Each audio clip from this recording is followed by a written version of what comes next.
క్రీస్తునాథుని చేత మిక్కిలిగా ప్రేమపరిచిన దేవుని బిడ్డలారా, క్రీస్తు నామములు శుభములు. 1297వ సంవత్సరములో స్పానిష్ నగరమైన గిరోనా ప్రాంతములో సాన్ డేనియల్ బెనెడిక్టిన్ మఠంలో జరిగిన ఒక గొప్ప అద్భుతము ప్రియులారా.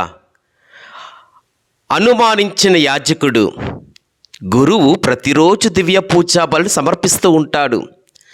తన చేతులతో ఆ గోధుమ పిండిని పట్టుకొని ఇది నా శరీరం అనేసరికి ఇది క్రీస్తు శరీరం అవుతుందా అన్న అనుమానం ప్రతి గురువులో చిన్న కార్నర్ ఎక్కడ ఉంటుందండి. అదే ఒక యాజకుడికి ఈ అనుమానం పెనుభూతమైపోయిందేమో. ప్రతిరోజు పాపం చెప్పలేని అనుమానంతో బాధపడుతున్నారు.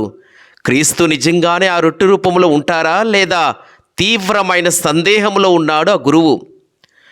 అయితే 1297వ సంవత్సరంలో ఆయన దివ్య పూజా బలి సమర్పించి అనుమానంతో చివరిగా దివ్య సప్రసాదాన్ని స్వీకరించే సమయంలో ఆయన ఊహించలేని అద్భుతం జరిగింది ప్రియులారా. ఆ మాంసాన్ని నోట్లో పెట్టుకోగానే, అది చిన్న దివ్య సప్రసాదం నోట్లో పెట్టుకోగానే ఒక మాంస ఖండగా మారి రక్తం కారుతున్నటువంటి ఆ మాంసఖండ నోటిలో పెద్దదయ్యింది. క్రీస్తుని మాంసం పెద్దదయ్యేసరికి ఆ గురువు మింగలేకపోయాడు. అదిగో మింగలేకపోవడం వలన ఆ మాంసాన్ని ఆ రక్తాన్ని కలిపి బయటికి తీసి ఒక కార్పొరెల్ అక్కడున్నటువంటి తెల్ల వస్త్రంలో చుట్టి దానిని పక్కన పెట్టేశారు. ఇదంతా ఒక కన్యాస్త్రీ చూస్తుందండి.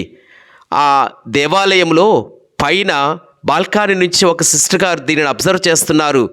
ఏంటి గురువు నోట్లోంచి బయటకు తీశారు, దివ్య సప్రసాదమే కదా, అదేంటి వస్త్రంలో చుట్టి పక్కన పెట్టారు అని ఆ కన్యాస్త్రీ దివ్య పూజాబలు అయిపోయిన వెంటనే దగ్గరికి వెళ్ళి ఆ యాజకుడు దాచిపెట్టిన ఆ వస్త్రాన్ని విప్పగా ఇంకేముందండి, క్రీస్తు మాంసం రక్తం కారుతూ ఆ వస్త్రంలో కనిపించింది ప్రియులారా.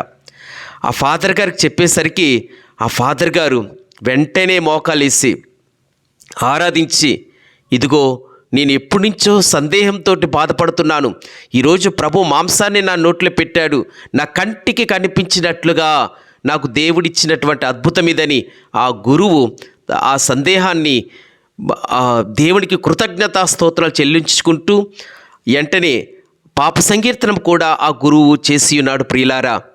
ఈ పవిత్రమైనటువంటి అవిశేషాలను అక్కడ మఠాలయంలో, సాన్ డేనియల్ మఠాలయంలో చక్కగా భద్రపరిచి అనేక సంవత్సరాలు దేవుణ్ణి ఆరాధించడం, ఒక పెద్ద ప్రాముఖ్యత కలిగి ఉండడం చూస్తున్నాము ప్రియులారా. దీనినే ఆనాటి గురువులు ఆ గురువుకి అర్పణించింది మామూలు సందేహం కాదు, పవిత్ర సందేహం అని పెట్టారు, హోలీ డౌట్ అని పెట్టారు. ప్రార్థించుదాం. ప్రభు, ఇటు గురువులమైన మేము పూజ చేస్తుంటే ఆ చిన్న అప్పంలోకి ప్రభు మాంసం వస్తుందా అన్న ఎక్కడో చిన్న సందేహం కలుగుతుంటుంది ప్రియులారా. ప్రభు, ఆ సందేహమే మాకు ఒక్కొక్కసారి నిర్లక్ష్యంగా కూడా పూజ చేస్తుంటావేమో. ఎంత గడగడలాడుచు మేము ఆ రక్షణ ప్రణాళిక కల్వరి బలియాగాన్ని ఎంత భయముతో, ఎంత గడగడలాడుచు ప్రతి దివ్య పూజా బలి మేము నెరవేర్చాలి. అలా లేకపోతే మాకు నిజంగా సందేహం ఉన్నట్లే.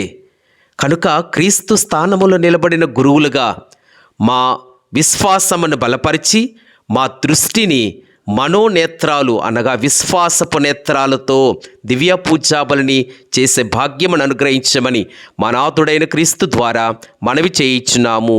ఆమేన్. ప్రభు మీతో ఉండునగాక, మీ ఆత్మతోనూ ఉండునగాక. సర్వశక్తిగల సర్వేశ్వరుడు పితా పుత్ర పవిత్రాత్మ దేవుడు మనల్ని దీవించి ప్రేమించి కాచి కాపాడి దివ్య సప్రసాదం ఎడల అచంచల విశ్వాసం కలిగి ఉండేటట్లుగా దీవించునుగాక. ఆమేన్, ఆమేన్, ఆమేన్.